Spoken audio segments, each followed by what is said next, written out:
is right in the heart of the district. And that picture says it all, hero. We are now joined by his pastor. Reverend Raphael Warnock is the senior pastor of the historic Ebenezer Baptist Church, joining us now from Atlanta. Thank you for joining us. Reverend, I know this is a tough morning for you and for everyone who knew John Lewis, but tell us about his final days, about what you were able to say to him, and what kind of state of mind was he in as he left this world? Thank you so very much for having me. This is a difficult day in Atlanta and all across the country. We lost a lot yesterday as we witnessed the passing of John Lewis, and earlier that morning, his friend and colleague, Reverend C.T. Vivian. I was deeply honored to serve as the pastor of a true American hero. I first met Congressman Lewis as a college student. I was his pastor, but he was my mentor. I received a call several days ago from the family asking that I make my way to the home, and I was there at his bedside. I exchanged a few words with him, told him how much I loved him, and he said, "I love you too, brother," somehow mustered the strength to say that.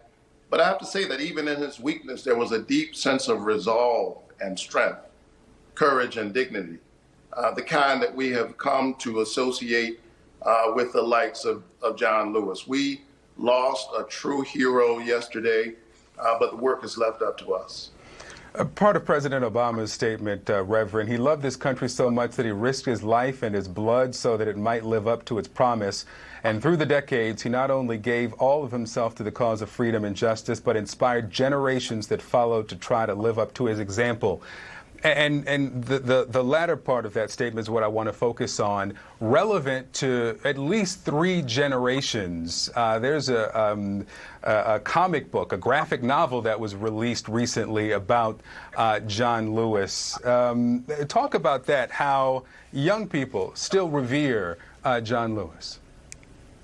Yeah, there was something about the power of his message, and he embodied the message in such a way that it translated across generations. The things that John Lewis stood for are timeless. Here is a young man who, as a kid himself, thought about becoming a preacher. But instead of spending most of his weeks preaching sermons, in a real sense, he became a sermon about truth-telling and justice-making in the world. And as the decades passed, young people could relate to him because they saw in him a kind of authenticity, a deep and unconditional love, unlike what we typically see in politics today. And that's because he was not a transactional politician. He was a transformational figure operating in the Congress. And when you saw him, you could not but respect the way in which he embodied the message. He gave up a lot on that bridge in Selma. In a real sense, by his stripes, we're healed. And that work of healing continues today.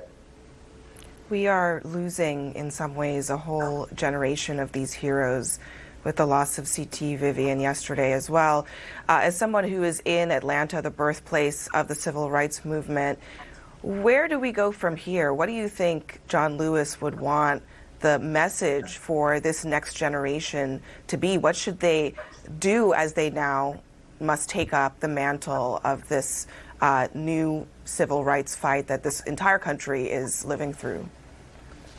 Well, you know, Dr. John Lewis fought until the very end. And so we have to continue to fight the good fight. Over the next several days, there will be those who will sing praises to his name, and that's appropriate. But for John Lewis, it was never about him. It was about the cause that he represented.